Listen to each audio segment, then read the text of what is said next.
Hello everybody and welcome back to Robin's Taste. It's Halloween and this time I'm gonna talk about a couple of nice monster slash, just generally good horror films. And some bad ones, of course.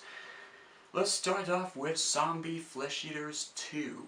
A picture that is of course a sequel to the ever-last awesome Zombie Flesh Eaters from Italy. An Italian zombie film that is very gross and disgusting, but it's a cool film. The sequel doesn't have too much of splatter and gore as the original film has.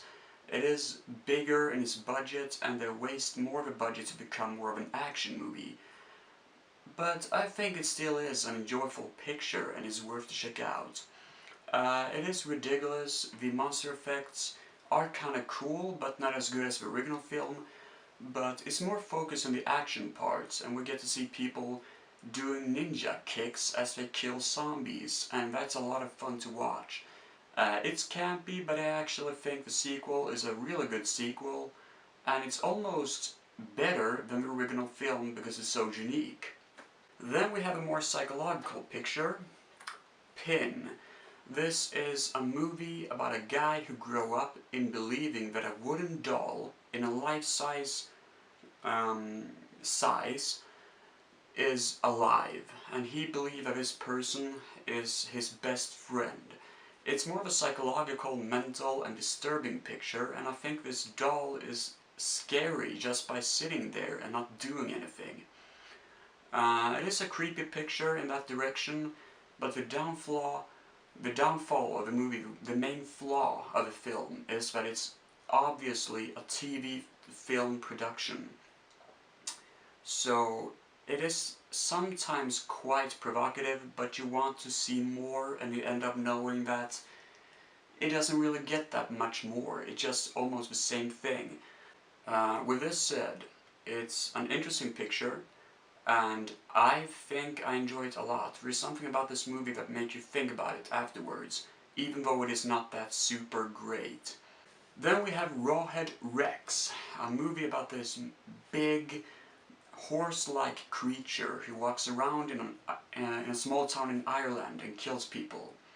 It is gory and it is interesting in that direction, but it misses out something. I can't really put my finger on what it is, but it just misses out that extra something. The creature looks kinda cool in its design, but it doesn't give that impact. Sometimes it looks very plastic and very muddy, almost like it's built up by mud. I believe it's a result of a film that just didn't really work out. It is still, of course, an enjoyable and interesting picture, and I do know why people will seem to like it, but I just can't find myself to enjoy it that much. Then we have a really bad film, terribly bad, Scarecrow Slayer, released by Asylum. They are famous for doing movies like Sharknado, you know. This was way before Sharknado. I think it was released 2004. It has the worst CGI I've ever laid eyes on. I mean, really dreadfully bad. And it takes itself also very seriously, but it's hard to take this movie seriously then the plot makes no sense. We have two people working in a giant hospital and they don't seem to give a fuck about the people who's in, all the patients we're gonna take care of. Generally, I just think this movie was really bad. I mean, really infernally bad. When you watch it, you just end up wondering what the director was thinking. Many times I was actually thinking about, what is going on here, kind of. And no, it's bad. It's really bad. It's one of the worst horror movies I've seen. Almost so bad, but it's almost good. Just almost. Then we got The Wishmaster, and Wishmaster is a movie by Wes Craven. It's an original picture about this genie who can make your every dream come true, but there is always a dark and sinister twist to his plans, like if you wish to be a millionaire, maybe you will drown in money and actually die, you know. And it's an interesting performance there about the creature and all these kind of stuff. But the thing that made the movie even better is that we get to see a lot of fantastic cameos and short performances by bigger names from the horror genre, like Tallman, Angus Scrimm, who makes the introduction voice of the movie.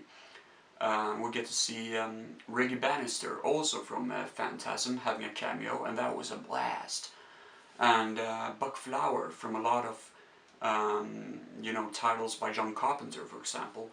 Robert Englund. I'm not going to spoil it to you guys, but we'll get to see a lot of funny stuff here. And it's one of those movies where you almost root for the bad guy, because it's such a blast watching this movie, and in the end, in the final battle sequence, shit's hit the fan. This is what you want to watch. You want to see something where it's really bloody, gory, and evocative, and you just end up sitting there like, wow, this is actually awesome. I liked it. It was really, really cool. The last picture is Jack Brooks' Monsterslayer. First things first. It's supposed to be a splatter movie, and it's called Monsterslayer, but unfortunately there's very little monster killing in this movie. It happens towards like 15 minutes before the movie ends. That is my main flaw with the movie, that the title makes you think of something that doesn't happen too much. However, the actors are doing a tremendous job. You actually care about the main character. His inner problems about his anger problems is really taken up as a strong issue here, that he can actually do a lot of things that get consequences for him. The monster effects are generally cool, and the gore and the pukes and everything looks actually really good. But my biggest problem, as I said, is that it's not enough monster kicking, and sometimes I feel like the movie is too average to actually go someplace different. But it was good enough for me to keep myself entertained, and I don't think it should be merchandised too much as a splatter comedy. I think it should be called a horror action film or something, I'm not sure. But it's a very little comedy in this film. But I still think it's a good movie, and I recommend you guys to check it out. That's it. Enjoy Halloween, everybody, and please tell me what movies you would like to see through on Halloween. My favorite horror film, in case I haven't already told you guys, is Phantasm, of course, and also Candyman, the incredible movie starring Tony Todd. Anyways, I'm not going to waste my time talking to you guys anymore. Take care, comment down below what you think about Halloween and what you're going to watch this Halloween, and yeah, I'll see you later.